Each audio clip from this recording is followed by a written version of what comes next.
So, on behalf of the Order of Malta, welcome to our webinar on women against human trafficking. Thanks for being with us on this 2022 International Women's Day. Since last October 2020, we organized 18 webinars on human trafficking. In our webinars, we highlighted the importance of the work of religious congregations, especially women's congregations, in advocacy and assistance to victims of human trafficking and survivors at the local and international level. Many of us have no ideas of the amount of this scourge. And human trafficking is growing every single day. At least 40 million people today are living in slave-like conditions. And the Global Slavery Index estimates that 70% are women. 97% of detected victims of trafficking for sexual exploitation are women. Conditions favoring contemporary slavery have multiplied through the world. Demographic and economic imbalances increase vulnerability of millions of people, not only in developing countries. This number of 40 million is bigger than the population of Argentina, California, or Canada. Many more victims are being identified online. For example, for pedopornography, child pornography. The Meter Association, led by an Italian priest, Don Fortunato, identified this year 21 million pictures of different abused children on European and North European-based providers of services. Legal instruments exist at the international, regional, and domestic level, and all legal instruments and mechanisms are unfortunately notoriously insufficient and largely ineffective. The single most compelling reason that law enforcement should not be the leading tool against human trafficking comes from one single figure: 0.01%. So, everywhere in the world, we find women at the forefront of the fight against human trafficking, active in the field, in the legal and political fight, leading associations and networks of struggle. Many women's congregations are present, running shelters, leading the fight in international advocacy. They are our main partners in the organization of these webinars, and we are deeply grateful for their action. Today, on the 8th of March, this webinar brings together a panel of women who are making a strong, concrete commitment, contribution against human trafficking.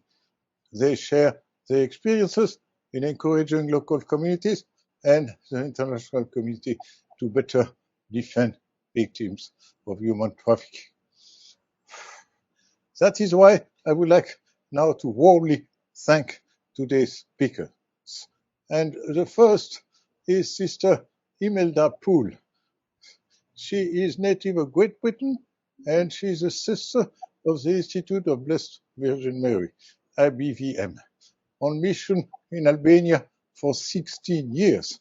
Sister Imelda is the president of the NGO called Mary Ward Loreto, which addresses the root causes of trafficking and also the rescue and rehabilitation of victims of trafficking in Albania.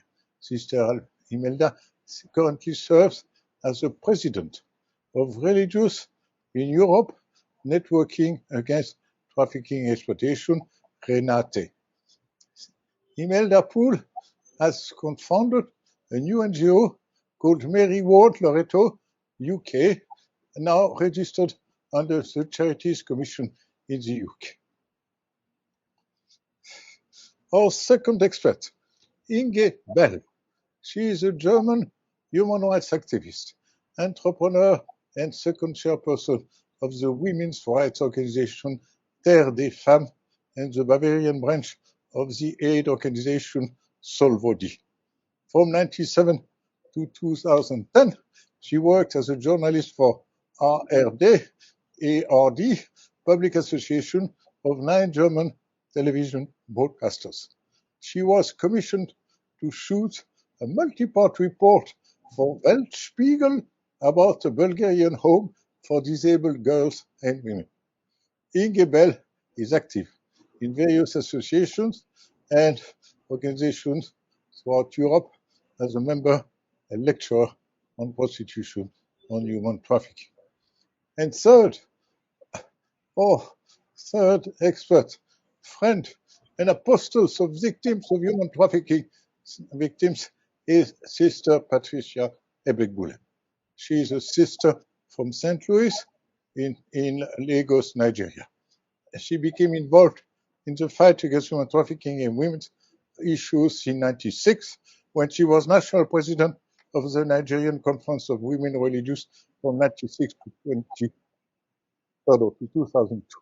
In this capacity, she and her executive founded the Committee for the Support of the Dignity of Women, COSUDO, a network that is at the forefront against human trafficking. Sister Patricia later became the African coordinator of the African Network Against Human Trafficking, ANAHT. She is also the African coordinator of Talita Kum, International Network of Consecrated Life Against Trafficking in Persons from 2009 to 2019. At the end of her tenure at Talita Kum, she received an award in recognition of her pioneering work in the anti-trafficking movement in Nigeria and her significant contribution to the fight against human trafficking in Nigeria and sub-Saharan Africa. Sister Patricia is also the author of Stop Trafficking Women and Children, Stop Trafficking Women and Children, It's a Crime Against Humanity, a handbook for schools. She's currently the coordinator of the Bakita shelter in Lagos. Pope Benedict XVI honored Patricia Ebegbule in 2012 with the highest papal honor for sanctified persons, the Pro Ecclesia et Pontifice Medal. So, at the end of those 3 presentations, you can ask questions in the question and answer section, and we shall answer them at the end of this webinar during the discussion. You will find handouts of this webinar. Feel free to download and share them. I would now like to hand over to our first speaker, Sister Imelda Poole. Sister Imelda, you have the floor, please.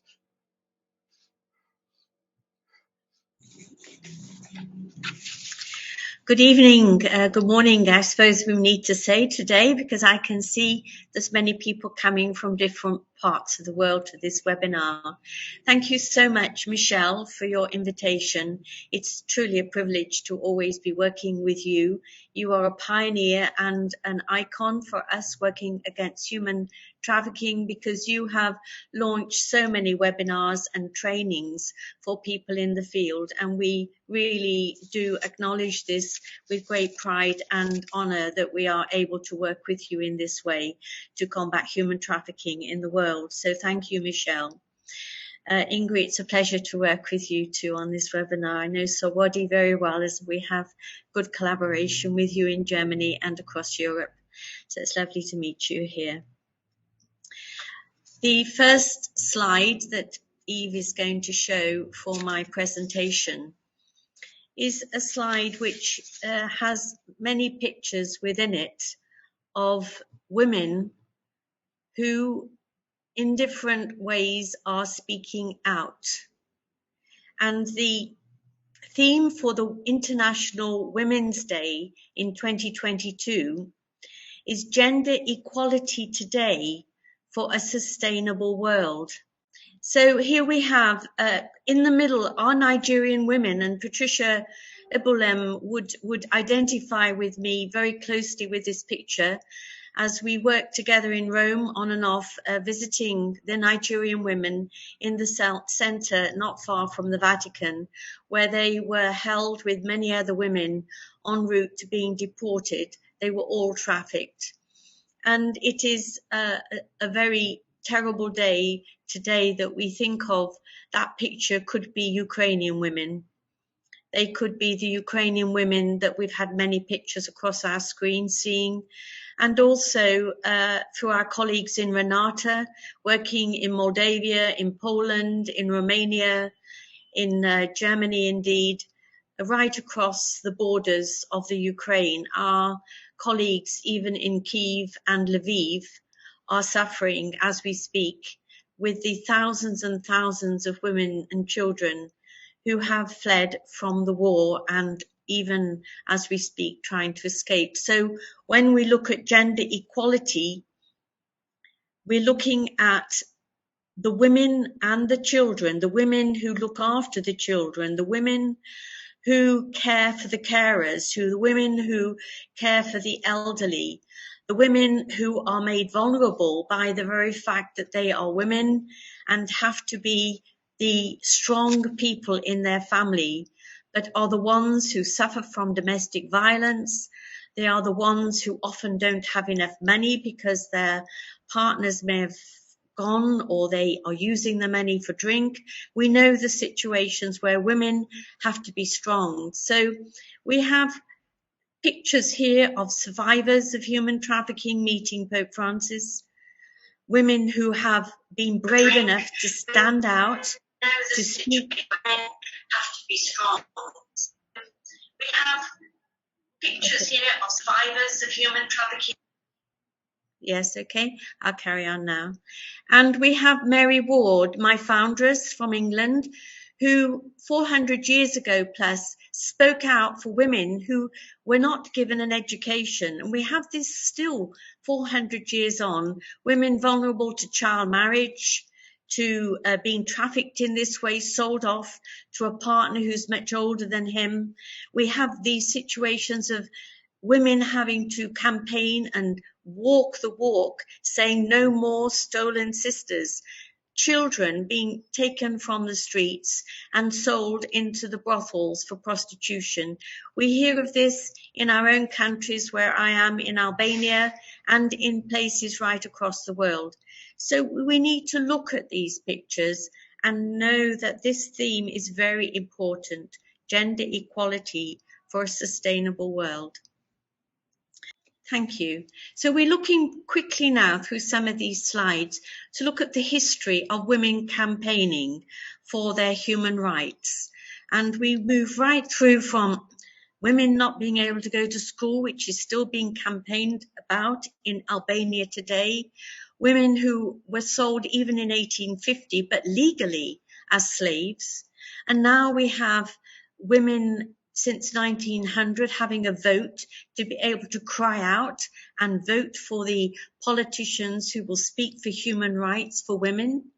And then straight up to 2022, we now have slaves being sold, up to 80 million of them across the world illegally. And yet the numbers are becoming greater and greater.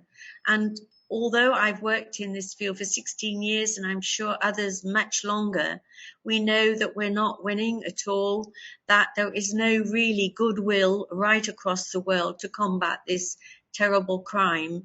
So women, children are being sold as meat on the market over and over again, and only 1% of modern day slaves are being identified today. These are the statistics from the OSCE and the Council of Europe. Only 0.99% of traffickers are prosecuted. What a disgraceful world we live in, that so many human rights can be abandoned to allow this phenomena to be increasing with so little done to diminish it and to indeed combat the crime. Thank you. So right the way through history, women have stood out for human rights because they are the ones that care for the family and that try to keep the family together. Yet at the same time, we know that the demands women are making, here we have them in the French Revolution, shouting out for bread, for survival, for life. In our world today, in 2022, women are still speaking out against patriarchy. There is very little gender equality. There is a lack of women in key leadership roles. We have still an economic inequality and a lack of respect for caregiving in the family, and women who have got the ability and the leadership skills are still trying to navigate their career and motherhood. There are not the facilities given in our world today to enable women to take their chair alongside the man. And this impacts human trafficking. Because women are diminished, they are made vulnerable, they are made grasping for straws to survive in thousands and thousands of places in vulnerable parts of our world, including Ukraine. The UN Secretary General Antonio Guterres said in honor of this day, "We also today recognize that in too many areas the clock of women's rights is moving backwards. The COVID pandemic has kept girls and women out of schools and workplaces. They face rising poverty and rising violence. They do the vast majority of the world's unpaid but essential care work. They are the targets of violence and abuse just because of their gender. And this is at the heart of the trafficking of human beings, and especially women and girls who struggle in poverty and are often sold into the world of trafficking because they struggle to get a better life and hope." Malala said, "We realize the importance of the woman's voice when we are silenced." So tonight, we are raising our voice again against human trafficking, as it is our day, it is our Women's Day to do this. Thank you. So we move on to RENATE, to look at what is RENATE doing about this heinous crime. This is our vision and policy, but what I'd like to emphasize is the fact that we're a network collaborating, as with Sawadi, as with thousands of other organizations around the world and especially in Europe. We are now focusing on organizing our activities with corporations that share our anti-trafficking ambitions. And if you go to the website called Ethisphere, you will see about 100 odd companies that have been accepted as ethical. And one of the ethics that they have to abide by is to work against human trafficking right the way through their supply chains. And it's really important for us working to combat human trafficking as women to realize that we can get allies even in the world where the corporates are indeed feeding the traffickers, if you like, and giving them the money to get cheap labor, cheap goods, cheap services. So RENATE has as its very heart of its policy to be trauma informed. In other words, trauma informed, we want to have our survivors at the heart of our work and to inform us of our way forward. We also ensure that it is human rights informed and based in relation to the law, and that the victim or survivor is understood. In other words, we have to take time with our survivors in order that they're given the full possibility of recovery. And that means all lawyers, all workers against human trafficking need to be trauma informed from every angle. Thank you.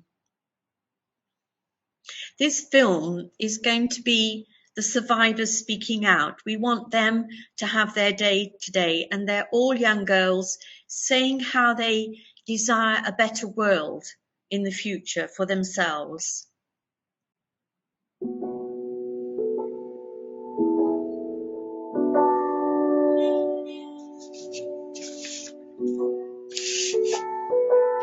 ka nevojë për mbështetje psikologjike, ligjore, strehim, shkollim, drejtësi. Policia do të ndryshojë sjelljen me vajzat që janë trafikuar, që të ndihen më mirë.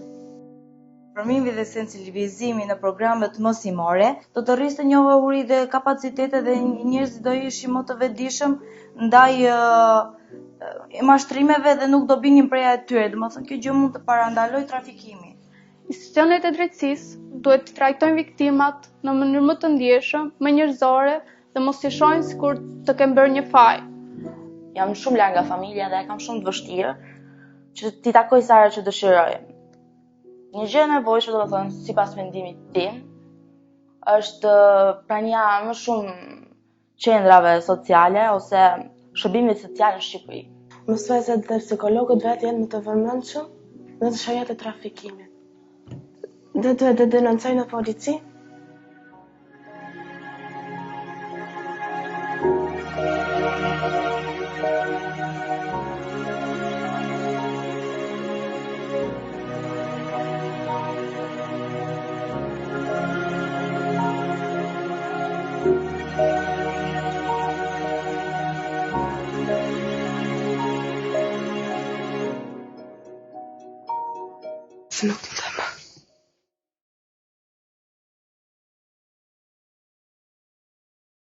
Those women, as it said in the note at the end, were from and being supported by different foundations in Albania that we work in collaboration with, shelters, advice and service centres with Mary Ward Loreto, and reception centres. We work closely with the local municipality, with the police, with justice, to try and bring every possibility of new life back to survivors that are deported back from different European countries into Albania, or indeed are rescued through our mobile units across the country. This is some of the pictures of our Mary Ward Loreto Foundation in Albania, who have got advice and service centres and are part of the national referral mechanism in Albania, so have referrals from abroad and within the country. But also we focus on prevention in big ways. We have many projects for things like safe migration, for economic and human empowerment for youth, for men's projects have been implemented to try and address the dysfunctional family situation that is very big in Albania. Do you know Albania is now known as one of the 4 electoral autocracies in Europe, and they include, I mean, it's quite shameful to think that Albania is alongside Russia, Belarus and Kazakhstan. Quite tragic a situation as the poorest country in Europe. So Mary Ward Loreto is a valiant team of staff that work courageously to combat this crime in a country where there are very few facilities and very few statutory services functioning. So we ask all our listeners really to hear the cry really of the survivors and the workers working in such poor conditions. And we stand alongside in Albania, welcoming the Ukrainian survivors that have been able to flee the war. And it's incredible how we've also welcomed Afghanistani women and families and Syrian in Albania, despite the fact that we are the poorest country. Our culture is one of hospitality, openness and welcome. And it is a tragedy that we have so many victims of trafficking. We're now the highest number in England for the last 3 years of traffic victims. And we have a huge number of trafficked within the country because of extreme poverty and dysfunctionality. Thank you. And here we have my congregation's social centre in Calcutta in India. And we have women here, as in Albania, standing out for victims of trafficking. In this particular social centre, the huge need is for the children. There are thousands of street children in Calcutta, and so many of them are picked up by traffickers and sold into the brothels. So the strategy is to develop ambassadors within all the local communities in the suburb areas of Calcutta and right through up to the tea picking plantations where we have social centres right through up to Darjeeling in the north of Bengal. And what they're doing in this beautiful centre is to train the young teenagers to be leaders, and they're forming small groups of vigilante, and they're watching out for each other on the streets, in the villages where there's massive poverty. And it's incredible the success story that we have against human trafficking amongst these poor communities where it's just pure compassion for each other that they're looking out, and indeed they know what to do, they're trained, they have the helplines, the police are informed, they know what to do with these vigilantes and leadership groups, and they're all working hand in glove to combat human trafficking right in the streets, in the ground, where the poverty and the terrible vulnerability is being experienced. Thank you. This film has been made as a teaser film of a large one that is being funded by the United States with a Norwegian team of young women who are really committed in the most extraordinary way to combat human trafficking through film. And they decided to choose the road towards the sisters around the world who are working against human trafficking. And this is a little vignette of it all. It's a hidden trade in human beings, but you've probably never seen it. It happens beyond our gaze. Trafficking is a business. It's either the second or the third largest income generator for organised crime in the world. Unfortunately, victims of trafficking are seen first and foremost as migrants. They seem to be criminalised again and again.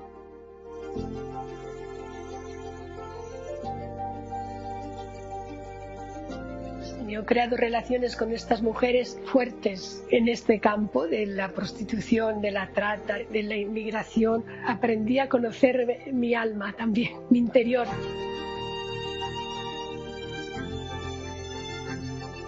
There's no doubt about it that we have something more powerful than any other trafficking network. We have a trusted relationship as female sisters working across the world. We decided on our own to pick up that apostolate. So we go to the street to meet them, to try to leave the street and give them possibilities. Esto es aquí la unidad, una unidad móvil con todo lo que sirve para venir en encuentro a las mujeres de la calle. Mendoj që shkaku numër 1 në Shqipëri I trafikimit dhe I gjanave domethënë që ndodhin me femrën janë numri 1 është pagesa, domethënë është ekonomia. La alegría más grande, ¿no? Que alguna se decida a hacer el camino de retorno y encuentre una vida nueva. Esperamos que hagan un trabajo psicológico, pero es un proceso largo y muy difficile. Le famiglie non accettano. Non ci sono altri punti di riferimento. Noi dobbiamo essere pronti di accogliere. Siento la necesidad de interagir con todas las religiones, con todas las culturas y con toda la creación, ¿no? We, as sisters, we're millions.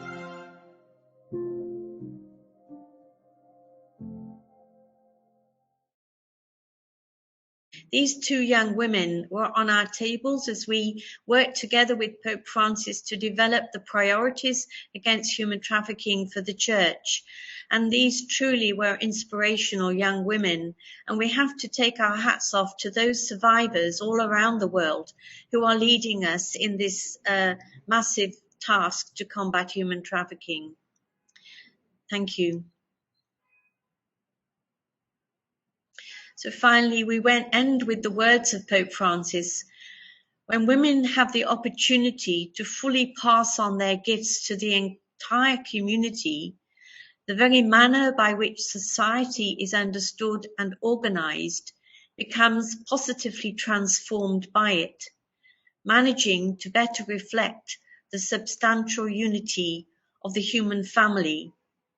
And indeed, what Pope Francis is indicating here is that the female brain actually, when really invited to be part of leadership and decision making, has a lateral thinking and a deeper perception that is extraordinary for decision making. And in Ukraine, the experts are saying that if you don't bring women to the table for the peacemaking, you're not going to get peace. And there isn't one woman there. So I end on that note because I know Ingrid is going to follow it on with a lot more information about Ukraine, but thank you very much indeed.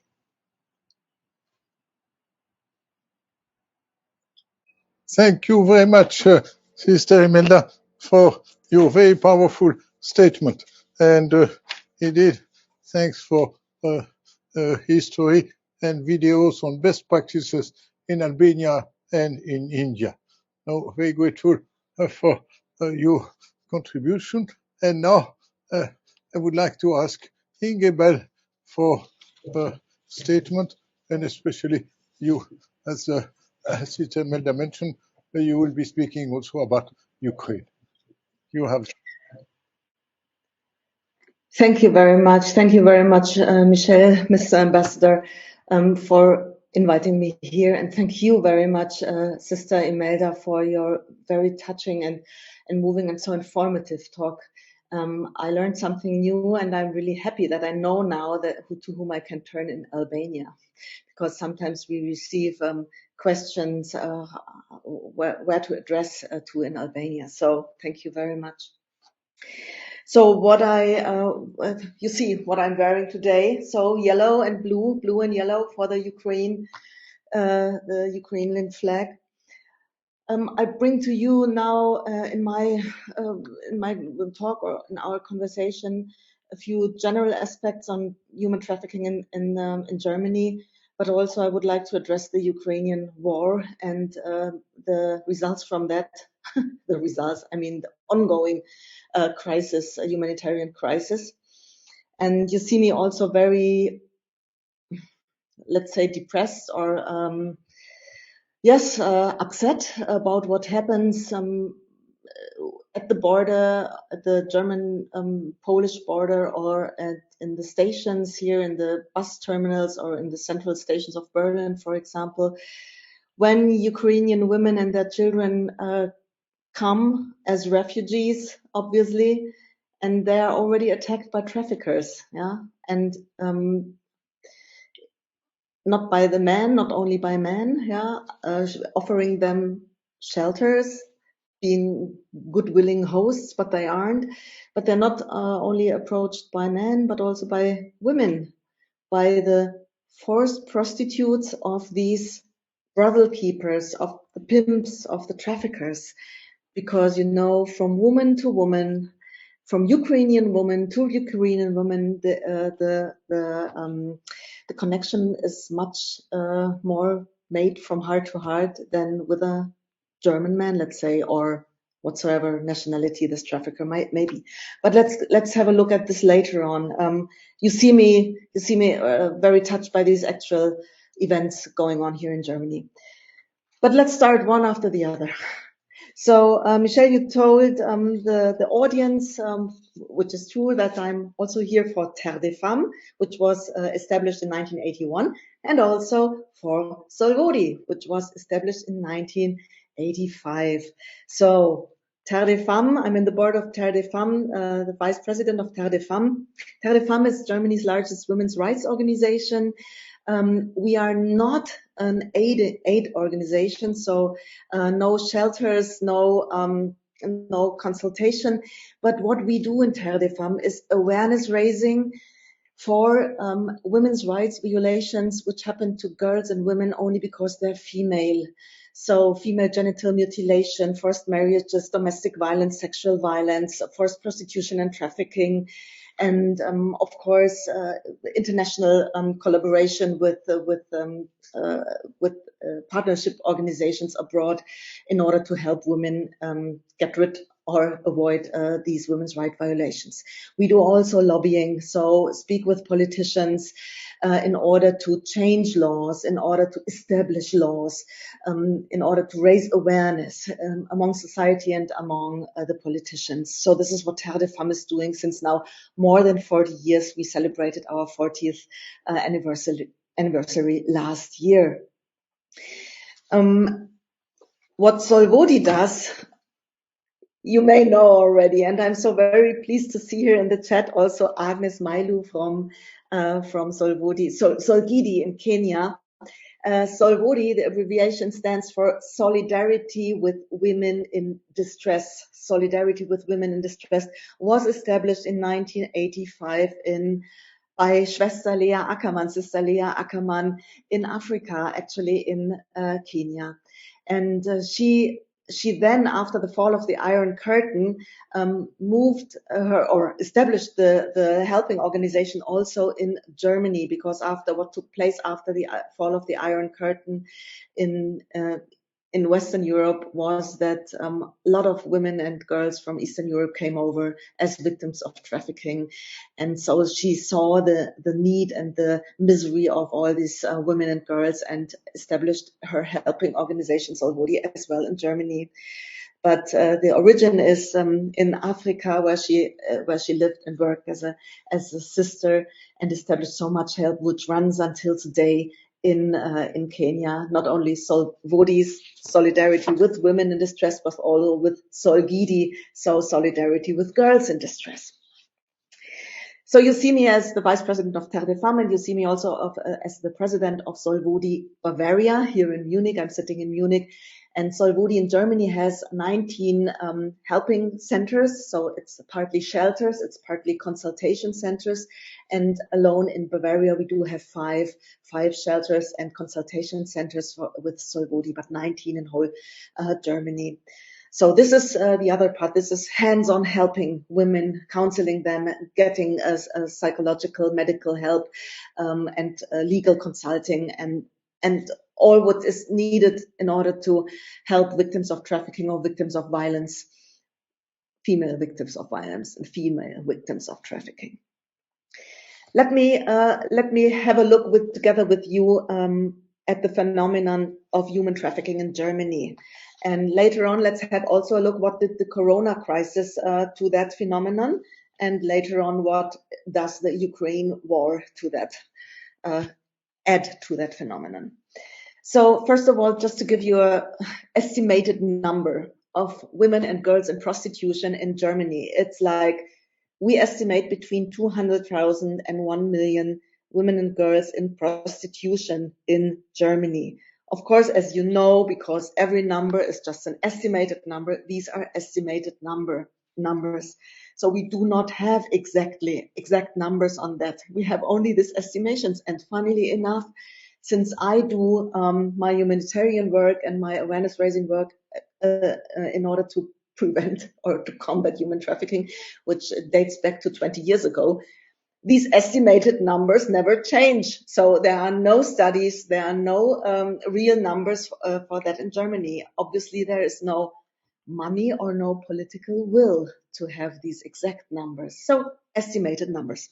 But what is really obvious is that 80 until 98% of the women and girls in prostitution are migrant women and girls. So they come from all over the place, but mostly, of course, from Eastern Europe, from Southeastern Europe. So most of them come from Romania, Bulgaria, Hungary, and also Ukraine. I mean, you see Romania and Bulgaria, they are EU countries, European Union countries since 2007. So most of the very young women in prostitution are from Romania and Bulgaria because the European Union was associated with that country since 2000 and 2001, and in 2007 they came into the European Union. So we do have most of the women in prostitution are from Romania, Bulgaria, and then Hungary, which is also a EU country, but also Ukraine, which I will be talking about later on. In Germany, prostitution is a legal business. So these girls and women are, or let's say the women, the very young women, are in legal brothels or in flats or in street prostitution. Yeah? But as I say a little bit cynically, maybe, in Germany, prostitution is more or less considered as a job as every other job. Yeah? Unfortunately, this is the case since 2000, since the year 2000, when the by then government decided that they would like to destigmatize women in prostitution and help them getting social security, social insurance. But unfortunately, this way of liberalization and legalization of prostitution failed, which was quite obvious like 5 years after the legislation was made. So then in 2017 we had another legislation which aimed at protecting so-called Prostituiertenschutzgesetz, so it aims at protecting women in prostitution. A little amendment, so let's say, or an addition to that further first legislation in 2000. So Germany is, since then, prostitution is considered as more or less as a job as every other.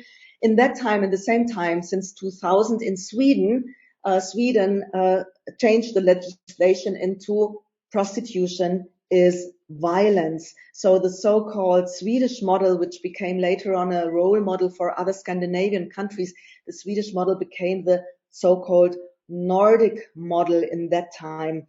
And I say this because Terre des Femmes and also Solvodi and very many other organizations in Germany, they really appeal for that Nordic model. We want to have the Nordic model established in Germany as well. And just to give you the few pillars of the Nordic model, the first pillar is prostitution is violence. So the Nordic model says, or the Swedish model says, prostitution is violence against women and girls, and it's not. You cannot bring it together with equality of women and men and with human dignity. So prostitution is violence. This is the first pillar. The second pillar is the Nordic model wants to really help and protect women and girls in prostitution. So they should have real help in order to get out of prostitution and to have lead a life free from violence. And therefore, the women in prostitution are decriminalized. So the fully decriminalization of women in prostitution, but the criminalization of those who bring women into prostitution, which is traffickers, of course, and pimps, but also the Johns, the so-called sex buyers. So criminalize the Johns and help the women. And another pillar in the Nordic model is the early awareness raising in schools and in kindergartens. So from early childhood on, girls and boys learn that, hello, girls and women are not for sale. So this is what the Nordic model is like, and we, Terre des Femmes and Solvodi and a lot of other organizations, really put pressure on our government since 20 years, or especially in the last, let's say, well, Terre des Femmes was not always in favor of the Nordic model. They decided only in 2014 to join that appeal to politics, but. It's not only the organizations who say we need the Nordic model. It's also step by step. It's also the police. So the police, as I said before, most of the women and girls come from Southeastern Europe. So prostitution in Germany became a racist problem. Most of the women are migrant women, and we know that prostitution is exploitation of the female body. and making the female better to a sex object. So, and police, in the meanwhile, also comes to the conclusion, of course, they cannot tell it so openly, but they do it in the meanwhile quite openly, that they say, what we see is a total perversion of prostitution in Germany, because since it became so liberal and so legalized, what happened is that Germany became the brothel of Europe and a paradise for traffickers. Because what have earlier been the traffickers and pimps, dubious or notorious people in the prostitution milieu, they are now entrepreneurs. They're businessmen. Everything seems to be so clean, and a brothel is just a company as every other company, which is of course not true. We know this, yeah. But by that legislation means that really criminals became now businessmen, yeah. So, and the women from Southeastern Europe are exploited in a very mean way. I brought to you now, I hope this is okay, and I hope the technique will work. I was so inspired by your films and your personal stories, Sister Imelda, that I decided to show you a few slides. And I just start and tell you the story of Joanna. So this girl is called Joanna Condea. Joanna Condea is a girl from Romania.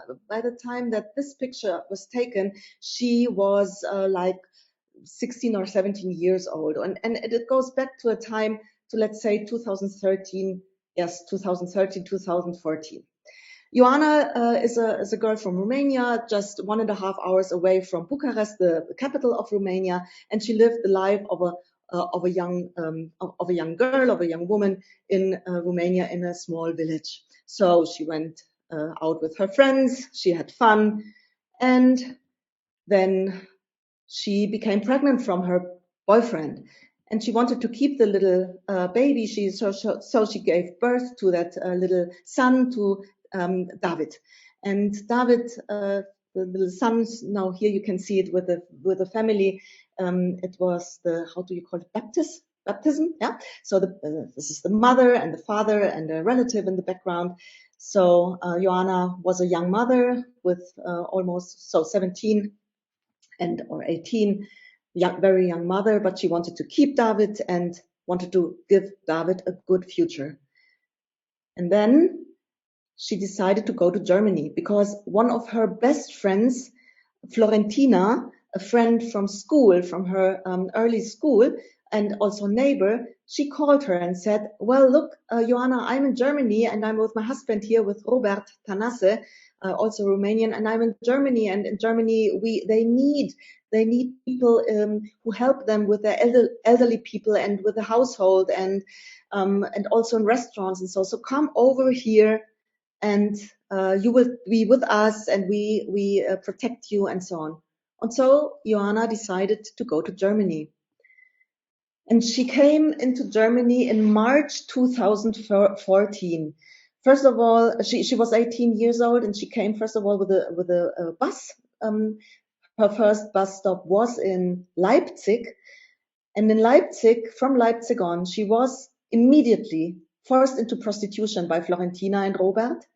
Not only in Leipzig, but also in Bremen, in the northern part of Germany, and then finally here in Köln. This is the inner city of Köln, Cologne.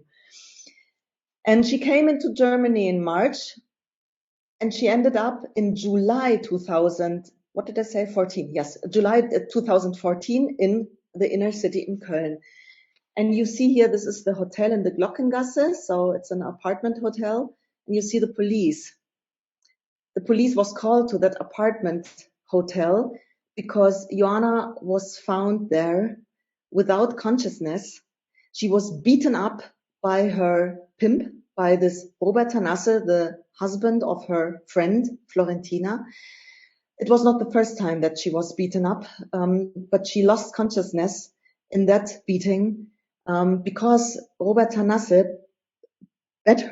beat her up brutally, and then left together with Florentina this apartment. She was found hours later, Joanna was found hours later, unconsciously and with severe head damages. And now there is a trigger warning. So now there's a photo, a slide I will show you, which might trigger trauma. So be aware.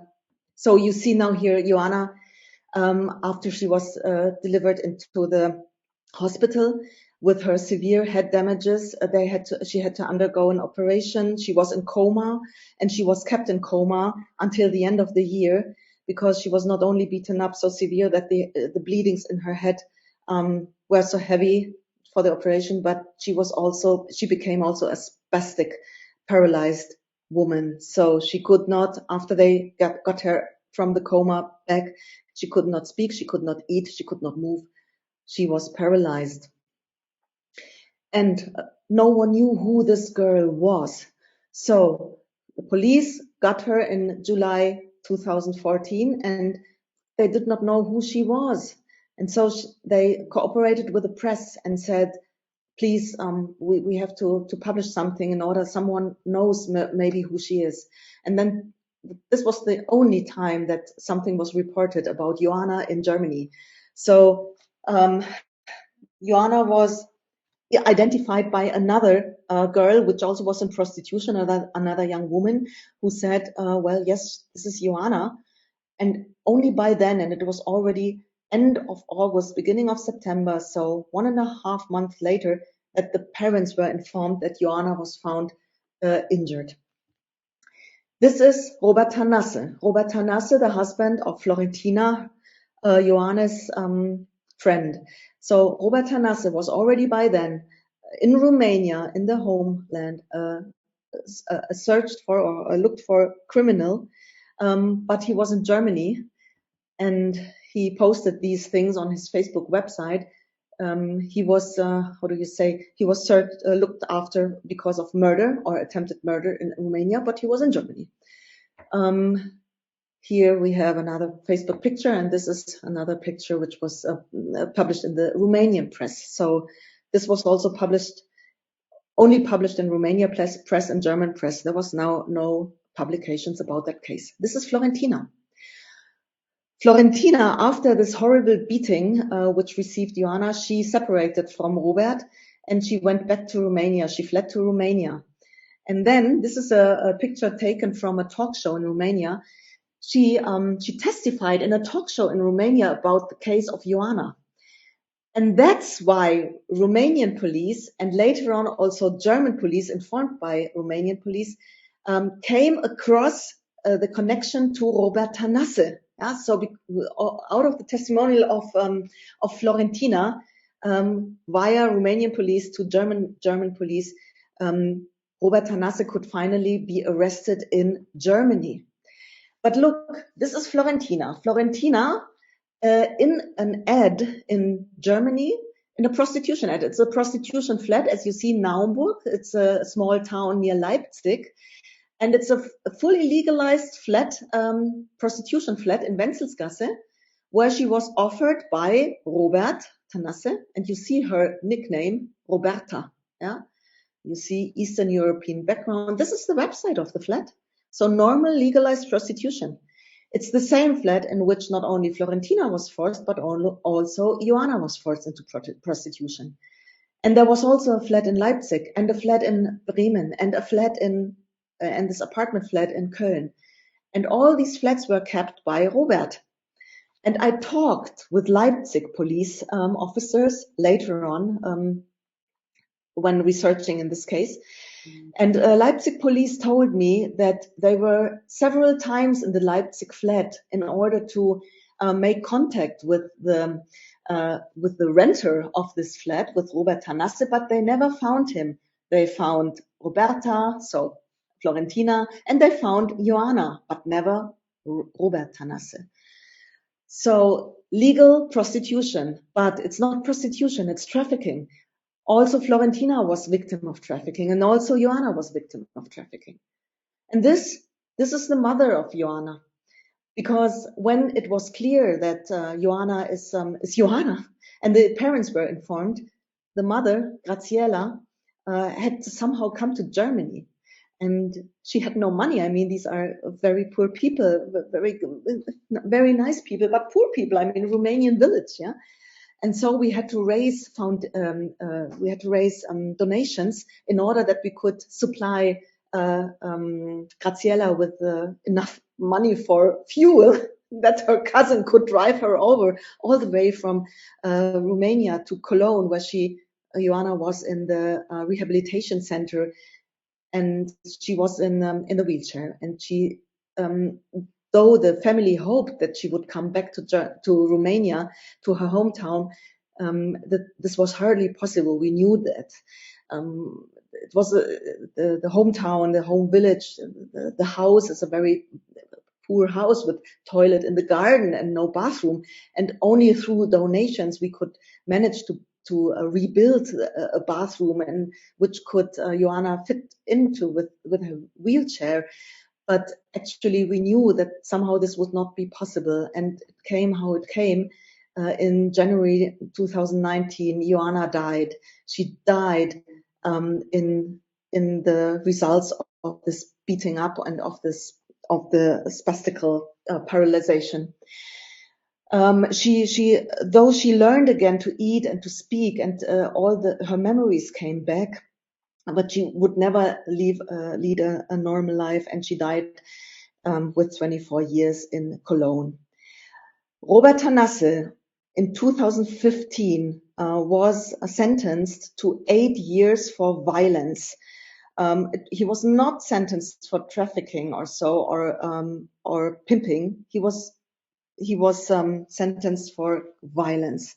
8 years, when there's a good guidance, then he would come free after 4 years. So he came free in 2019 in February or March or April. But Ioana died in January 2019, and so the quality of the sentence was altered, and he is still in prison, but he was transferred to Romania, as in Romania prison, but he will come free in this year. I'm in regular contact with the mother of Ioana, with Graziella, also in donation raising, because we had to somehow to get donations in order to transfer Ioana's body back to Romania in order to enable momentary. And we did this, and I'm in regular contact with the mother, and there's no week, no day even that we don't write on Facebook. And of course the family is destroyed. But still there is the little David, and David is the only star which lights up, or the sun which lights up the family, the remaining family, the mother and the father. This is David on his first school day, and this is David as well, the only sunshine of the mother. What I show you here is a toilet in Berlin, in the middle of Berlin. This is what prostitution looks like in Germany. This is not a toilet, it's a so-called prostitution box, where in the middle of Berlin, in the street prostitution in Kurfürstenstraße, the Romanian, Bulgarian and Hungarian young women can go with their johns when they buy their so-called sex from them. It's not a toilet, it's a toilet and also it's a working place for prostitutes, for women in prostitution. This is what it looks like. It's funded by Berlin State in order that the women in prostitution can have a more safer place on the street. I mean, you see how cynical this is. So Ioana was not forced in street prostitution. She was forced only in flats. But this is prostitution in Germany. Come back to you. I stopped the screen sharing. So this is what the source for human trafficking looks like. As we all know, that when we speak between 18 and 98% of migrant women in prostitution, hardly there is some, I do it my own way deliberately. They don't know their rights. They don't know this language. They don't know that police is helpful in Germany, that police is not a corrupt one. They don't know that there's help at hand. They don't know nothing. It's a deeply, so you know this. I don't bring any news to you. This is human trafficking. Yeah? And Joanna is one of the victims. Not every victim ends up in death. But to be honest, there is murder of the soul. Yeah, it's murder of the soul. Prostitution is murder of the soul. And sometimes it's even murder of the body, as in the case of Joanna. I told you, and these are my last remarks, but I told you that we have also the topic of Corona and Ukraine. So let me give you some insights during Corona times. During Corona times, prostitution, of course, in Germany as in other countries has been forbidden, and the women and girls went back to their home countries, first of all.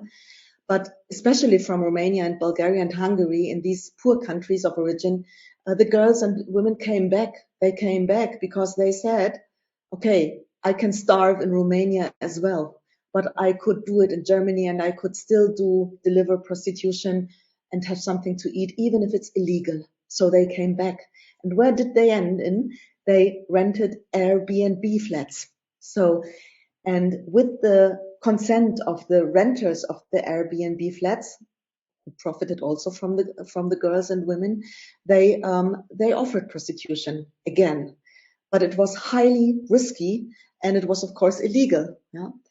And now please imagine, this is what we in Solvodi witnessed, is that I mean, you would ask for protection of your clients, yeah, of your sex buyers, of the Johns, so condoms and vaccination certificates and so. But the Johns came and they said, well, oh, I forgot my vaccination certificate. Oh, well, I forgot my condom. As they forget their condoms, or they pay more, or they just tear it off. So they forgot their vaccination certificates, or they were not vaccinated at all. So what did the women do? I mean, they had to accept it, because when they say no, I don't offer you, I do not work with you, they would go one flat next to the next flat, and the next woman in prostitution would do the service. So they were under high pressure in these Corona times. Now in Germany, the brothels opened again, so it's legal again. It's open again for women in prostitution to offer the sex services, but the thing of vaccination still remains. But vaccination is not the problem in prostitution. We know it. It's violence and exploitation. So Corona was also a major issue for us in Solvodi, and it still remains, because when the Johns blackmailed the women in prostitution during Corona times, they still do it now. No? So they're highly at risk. And now let's have a look at the Ukrainian crisis.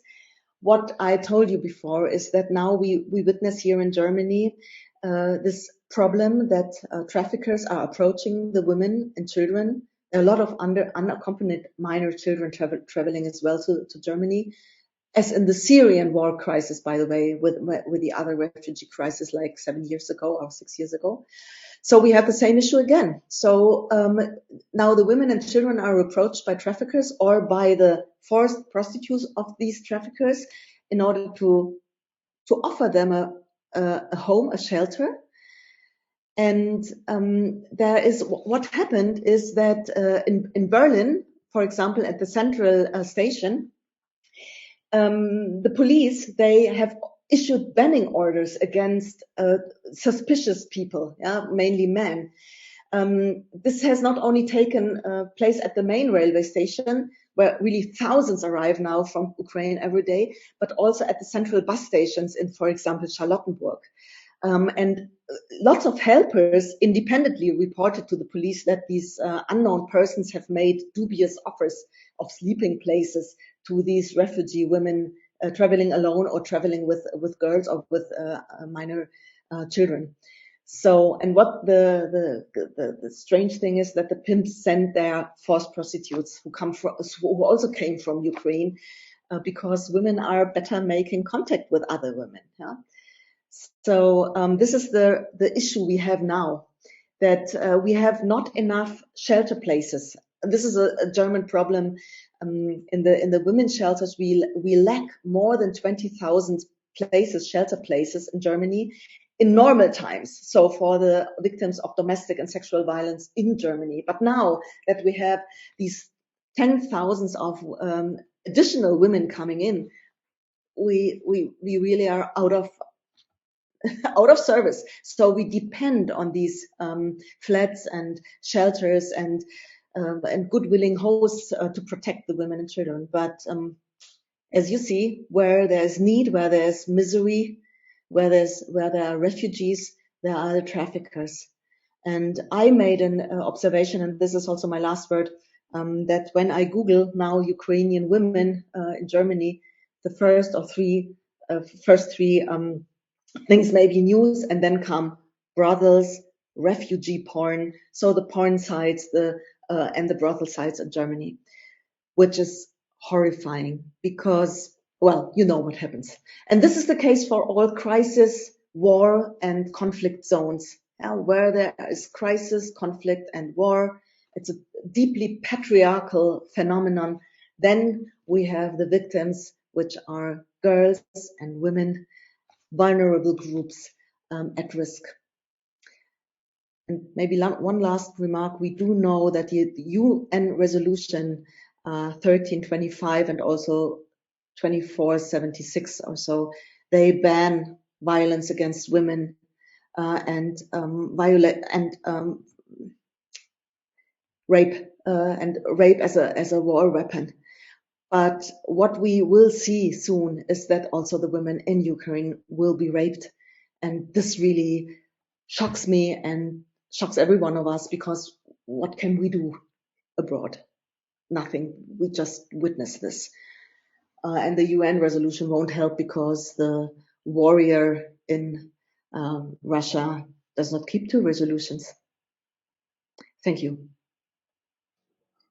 Thank you, Inge. Thank you. You covered a lot of ground, and not only with names of countries, Ukraine, and so on, but also with this very moving example of Joanna, and also I think it was good for you to remind us of this issue of prostitution in Germany, the Nordic model, and as you said, prostitution is violence against women, is murder of the soul, and also at times of the body. And actually, if I may, there is one question by Marie Power. Is there any evidence of growing awareness among the German population of the awfulness and danger of legalized prostitution? I think you did begin to give an answer to that, but could you briefly answer this? Thank you very much, Marie Power, for this question. Yes, I can say after 20 years of combating this legalized prostitution thing, there is a growing awareness in the population, because not only the media in the past years reported about this brothel, Europe's biggest brothel, Germany, and the paradise for traffickers, but also a lot of organizations made a Bündnis, an alliance for the Nordic model. And by the way, also the Catholic German Women's Alliance, KDFB, Katholischer Deutscher Frauenbund, they adapted also the Nordic model, so they call also for the Nordic model. So there's a huge movement now to appeal for this Nordic model, and the awareness is definitely raising. So that prostitution is a normal job as every other. No, the awareness is definitely there. But as Stefanie Arzinger also wrote, there's also a very strong lobby, a pro-prostitution lobby. Let's say they have the money, because the pro-prostitution lobby is mainly consisted out of brothel keepers, pimps, and the very, very few so-called deliberate escort women, the German women, they know the language, the laws, and so on. But let's say it's a small minority of people in the prostitution business, but they have the money, so they are allowed, but they are few. And the others, I mean, as you know, Eastern European women in prostitution, they would never be a lobby. So we have to be a lobby for them and raise the voices for them. But yes, hopefully, and thanks God, there is a growing awareness, and growing political pressure. Thank you very much, Inge. Thank you also for this. And now I would like to thank Sister Patricia for her patience, but you also, Sister Patricia IBVM, from Lagos, Nigeria, you have a lot of things to tell us about women against human trafficking. So, Peter House in Lagos. Women religious rehabilitating victims of human trafficking. Motivation, origin, present activities, plans for the future. Paper at a webinar, March 8, 2022, on International Women's Day. Oh, give thanks to the Lord for his good, for his great love endures forever. Psalm 135, verse 1.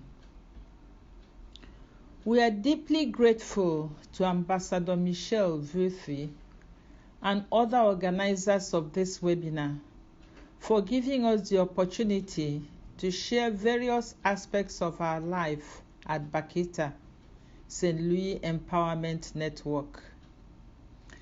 This paper, which presents the work of Bakita House in Lagos, is based on the following.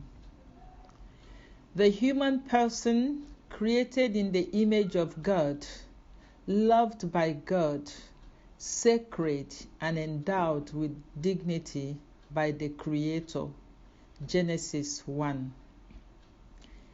The abundance of the earth with enough resources to sustain all living creatures, and the right of each person to have a good quality of life using these resources, taken from the social teachings of the Church. The mission statement of the Sisters of St. Louis, in which we commit ourselves to bringing God's love to the whole of creation, especially to the poor and marginalized. Bakita House is one of the many efforts of Nigerian women religious in the fight against human trafficking for forced prostitution. And this paper draws extensively from the studies and personal experience of the writer in her work to rescue, rehabilitate, and reintegrate victims who are trafficked, especially for sexual exploitation.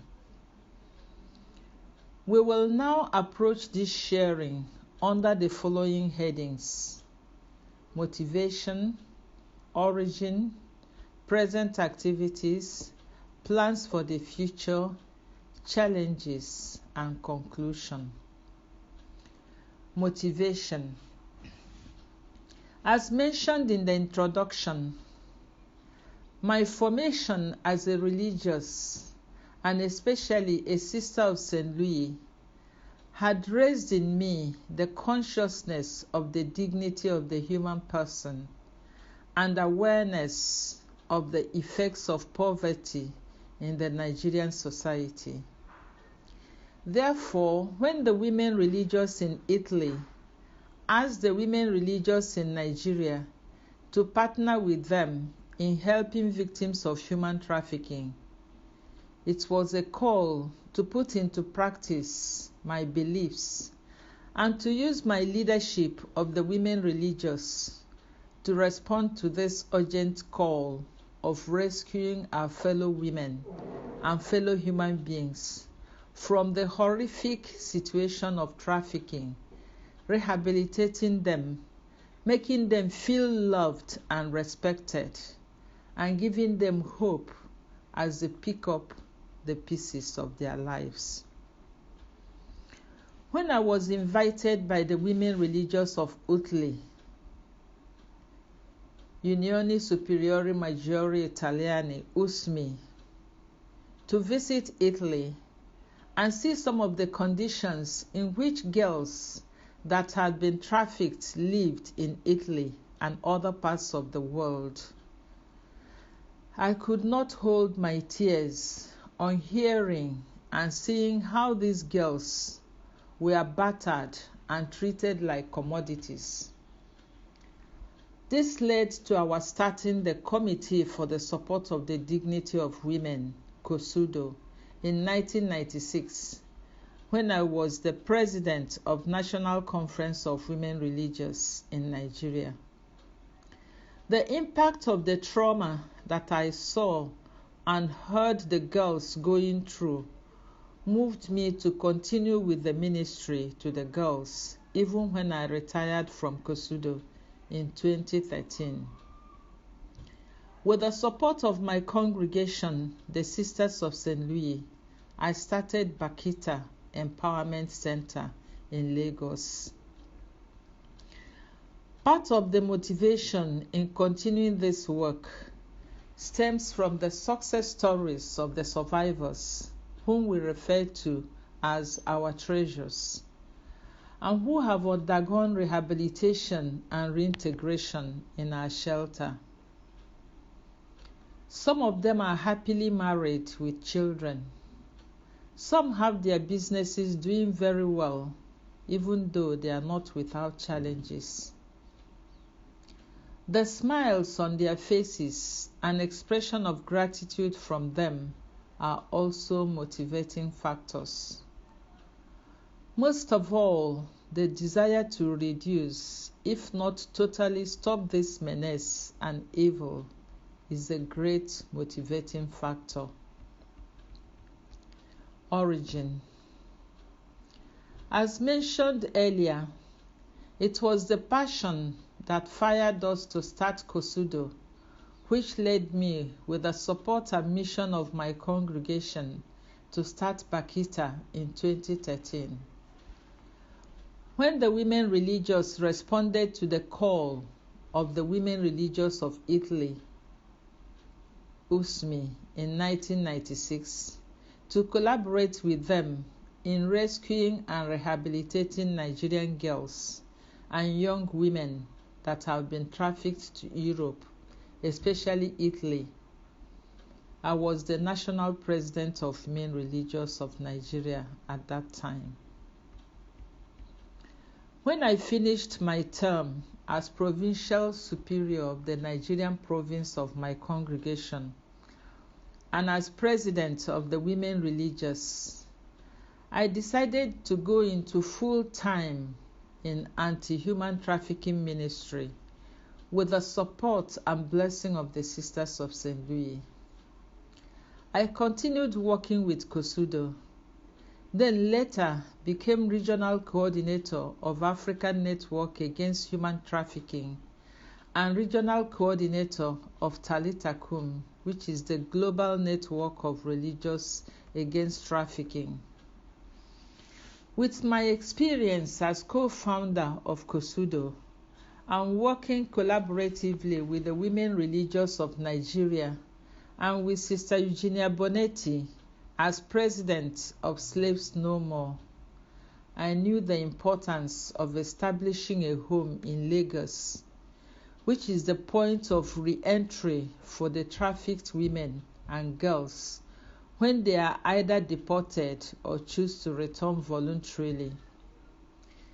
Therefore, with the support of finance and personnel from my congregation, Bakita Villa was established in 2013, named after Saint Josephine Bakita, the Sudanese saint, who is the patron saint of anti-human trafficking activities.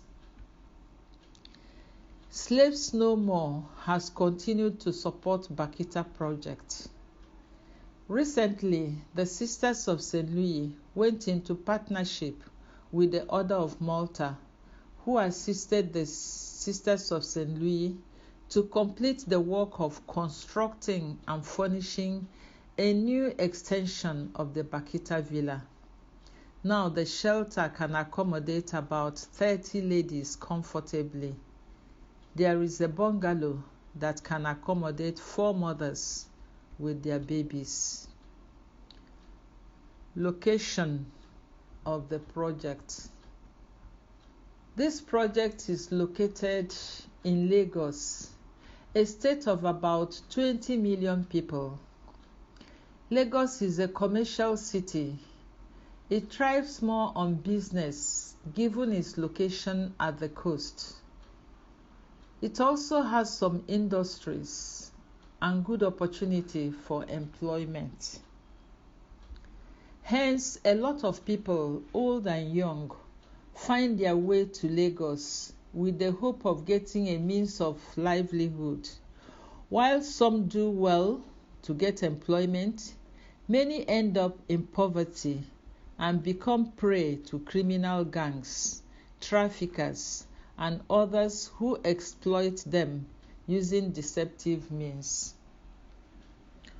Also, with the international airport in Lagos, it is the first point of entry for girls and boys who are being deported from outside Nigeria after their ordeal with traffickers. If they are not met at the airport and helped to be rehabilitated and reintegrated into the society, the tendency is for them to be drawn back into the nets of the underworld for further exploitation with the possibility of death or imprisonment. Therefore, the Sisters of St. Louis decided to have a safe house which will facilitate their work in providing assistance, legal counsel, vocational training, rehabilitation, and reintegration for victims, especially of human trafficking, who find themselves in Lagos without any recourse to help or assistance. Priority is therefore given to victims of human trafficking. Our present activities. Our present activities are rehabilitation. This is one major aspect of our program, which aims at ensuring restoration of courage, dignity, happiness, and hope to the returnees. When they are brought to the shelter, they are celebrated with a no place like home party. This is to assure them that they are welcomed to their homeland and there is brighter future for them in Nigeria. Counseling. These young persons who were forced into prostitution and forced labor returned to Nigeria traumatized and demoralized. This soul healing program is very vital to our project. A trained counselor, one of the Sisters of St. Louis, is on ground to attend to the victims by carefully listening to their stories and helping them to recover from their psychological trauma. Aside this, other sisters help with counseling of treasures, and sometimes we employ the services of priests for spiritual activities. To God be the glory. A good number of them are very happy with the experiences. Reconciliation and reunification. This is to ensure that they are accepted by their families through family tracing and counseling. Some of them are welcomed with mixed feelings by their families, while some are rejected. This is one of the challenging aspects of our work. Where there is threat from families or former traffickers, we employ the services of the National Agency for the Prohibition of Trafficking in Persons, NAPTIP. Since the treasures are registered with NAPTIP, once they arrive at our safe house, and we also have lawyers who work with us. Reintegration. This program is provided to survivors of human trafficking. It is aimed at setting them up in businesses of their choice and abilities. They are also given residential accommodation so that they can live in dignity. Since the year 2018, about 25 of the treasures have been reintegrated into the society. They are doing well in their various businesses and work placement.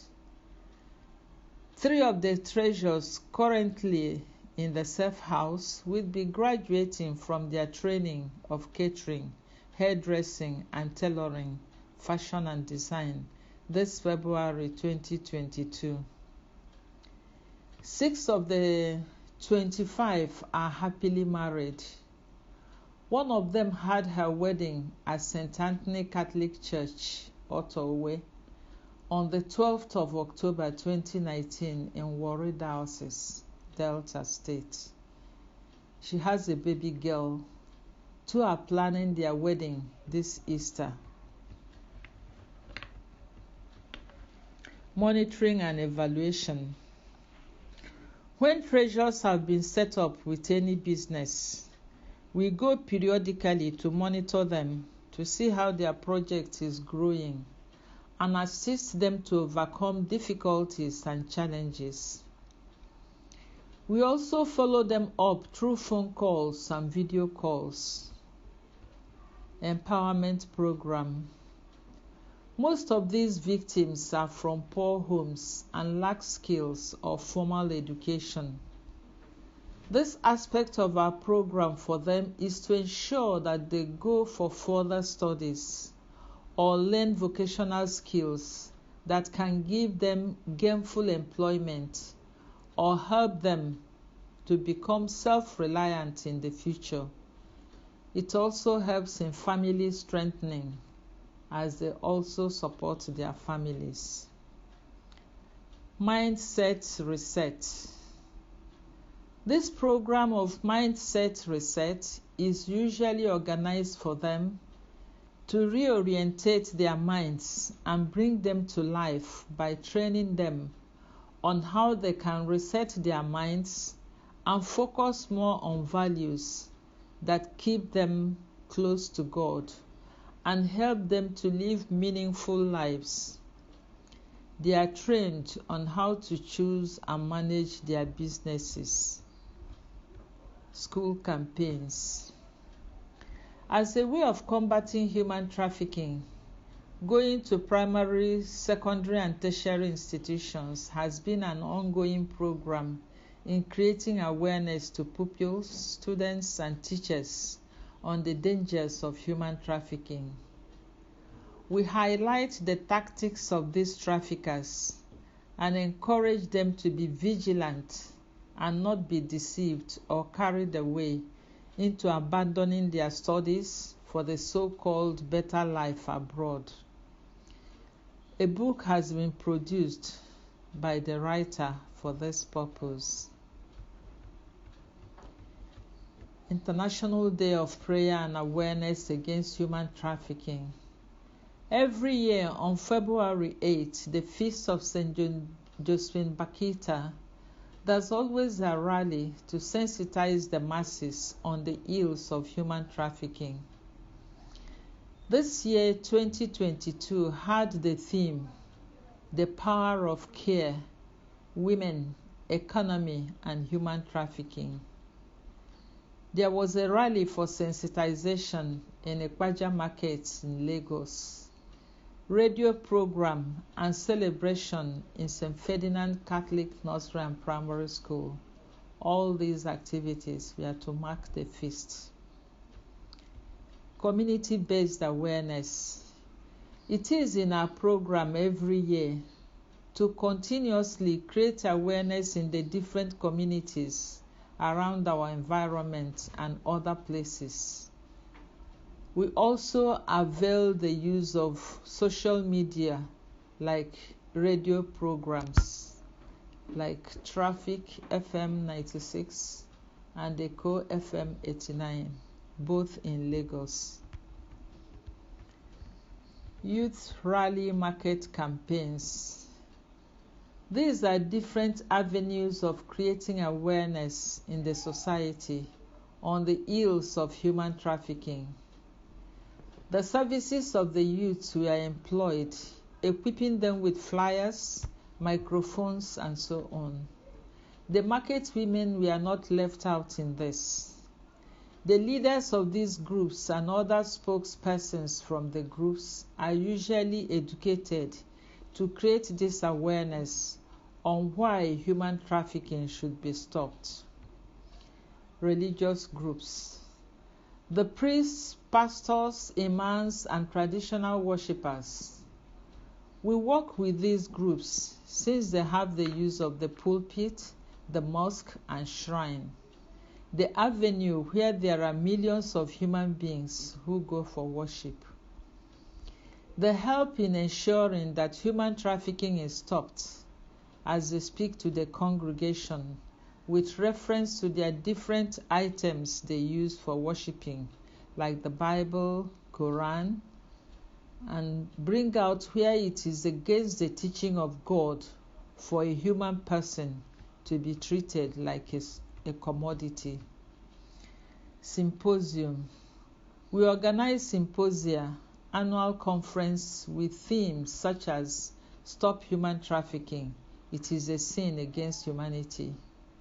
Our program also involves field survey, visits to target community leaders, Children's Summit Against Trafficking, capacity building for staff, visitation and reintegration programs for clients, medical checkup for clients, street and neighborhood campaigns, and organizing programs on being productive and overcoming societal and economic challenges.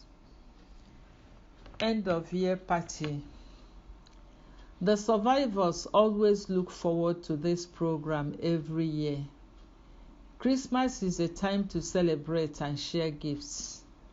We celebrate with them to give them a sense of belonging and make them also have a feel of what the society is celebrating and to be in the mood of the festivity. The Christmas party every December,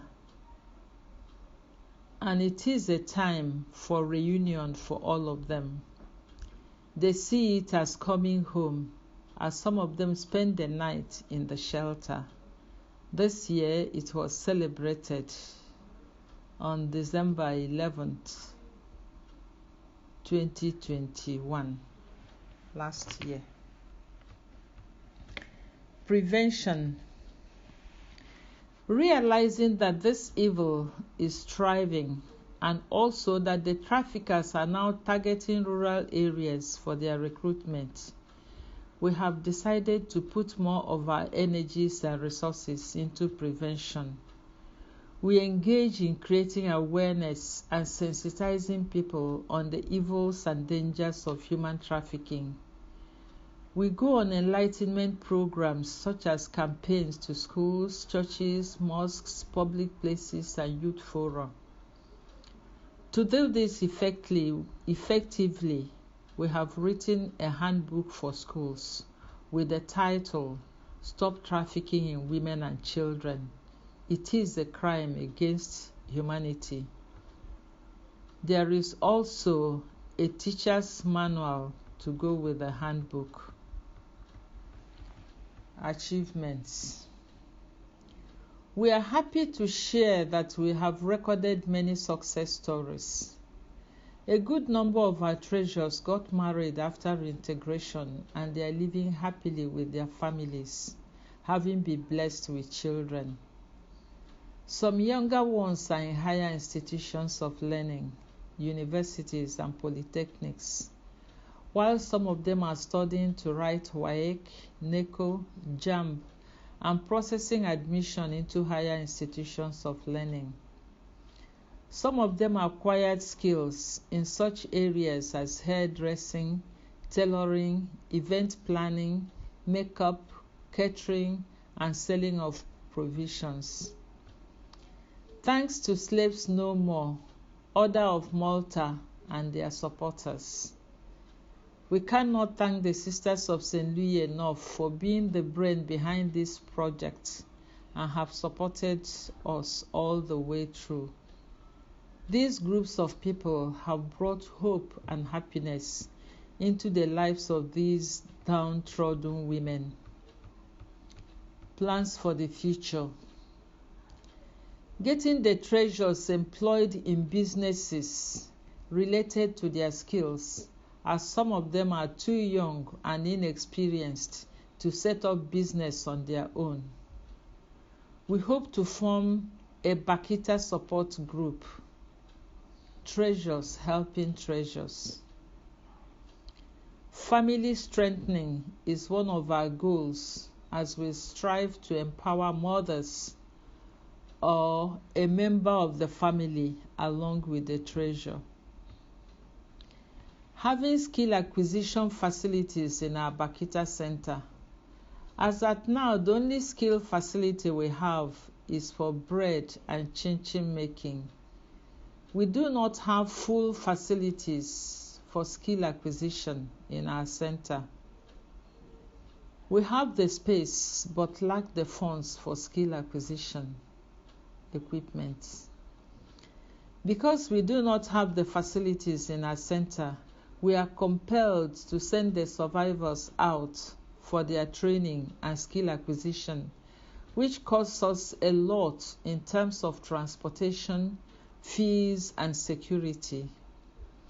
If we had a vehicle such as a bus for their transportation, it will greatly reduce the cost and enhance the security of these treasures. It is our greatest desire, therefore, to equip our shelter for skill acquisition in computer, catering, fashion designing, tailoring, hairdressing, and adult literacy classes. In addition to all the above, we shall continue with all that we are doing now in the areas of prevention and advocacy. Challenges. Our greatest challenge is funds to meet the following needs. Set up business for our treasures. Boost the business of some who are experiencing serious setbacks in their businesses and who have problem renewing their rents. Purchase a Toyota Hiace bus to take treasures to school, meet them at airports when deported or when they return voluntarily, go on an awareness and sensitization programs, market software for their businesses, even take them out on excursions. Printing anti-trafficking handbook and teacher's manual for schools, and sensitization programs, and also for printing flyers and pamphlets for awareness programs. For the upkeep of our shelter, administrative costs, and paying the wages of some of the workers. Conclusion. We continue to live in joyful hope and pray that as we remain committed to upholding the dignity of the human person, all other stakeholders, governments, the church, NGOs, men and women of goodwill, will work sincerely and committedly with us to bring an end to this new and horrendous form of slavery. Let us join hands to crush this demon called human trafficking. Thank you and God bless. Oh, Sister Patricia, you have the floor. Thank you, Sister Patricia. Indeed, it was a very, very comprehensive statement, very clear, and it reflects your commitment and obviously the commitment of other people in your congregation and in Europe and in Africa. So actually, I don't know whether Sister Imelda would like to add something after that. I'm sure she always had something interesting to say. Yes. Thank you, Michelle. Well, I know we are a little over time, so I won't say much because I think people probably are very tired, but I think we had a very good, really comprehensive and varied inputs from the three of us together that complemented maybe. I think there will be a lot of questions being raised about how anybody survives the care and the ongoing rehabilitation and rescue of traffic victims. Sister Patricia raised many issues of concerns around funding, which is the concern of probably all of us in this field of needing finances from people who are already stretched, and we have a war on in Ukraine, and they need our services first, for sure, at the moment. So this is a difficulty for Patricia with such a big building, and we just take our hats off to her for her direct action with so many girls in that centre. And I think that what Inga brought up about the Nordic model and prostitution issues relating to criminalization of the Johns, and then in Germany legalizing prostitution is a massive debate. I mean, RENATE is an abolitionist, and we believe that there is no way anybody that is using a woman in such a way can be deemed as moral in that sense, because a woman's body needs to be respected and with dignity. So we would favour, of course, more than the Nordic model, if you like, because we would want more care and concern for women and children who are vulnerable to this trade, whether it be trafficking or prostitution itself because of dire poverty or neglect or dysfunctional family life. So I think we're living in a very dysfunctional world, to be truthful, Michelle. And really I sum up there by saying everybody who's listening here is part of this collaborative community working against human trafficking. And I think our prime focus needs to be to shout out for a more ethical way of living and standards, and for governments to look at their values and ethics in this new post-COVID world, and to look at an economy without human trafficking, indeed. Thank you very much, Sister Imelda, for those words full of wisdom. And actually, I don't think there are any specific questions. I've seen some people asking for more on learning, teaching, training, higher learning. I think definitely we will come back to this, and again have a look at our online course against human trafficking. And if you have good ideas, please, you know where we are, you know how to share. And so I would like now to conclude and to say at the end of this webinar, I would like to thank all those three outstanding speakers and nearly 100 participants. My special gratitude goes also to Yves Reichenbach, our webmaster, and to my assistant in Geneva, Clara Izepi, and my assistants in Nice, Pepita Alemani and Roman Diaz, as well as Yannick Ariazzi. The video recording of this webinar shall be available in a few days on our website at laudatosi.org with subtitles in English, French, German, Italian, Russian, Spanish, and Chinese. Feel free to share the link. Our English online course on human trafficking for helpers is now translated and available also in French. I wish you the best and invite you to our next webinars, which could happen actually in April, May, and June. And indeed, we wish you the best for all your activities. We wish you the best for all victims, and we must say we congratulate all women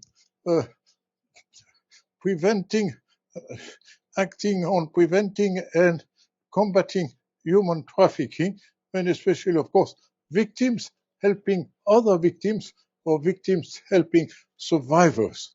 This is something very exceptional, and clearly my gratitude to all and my best wishes to all. So, Sister Imelda and all participants, I wish you a very good evening, and I was very happy to be with all of you tonight, and so God bless us all. Thank you.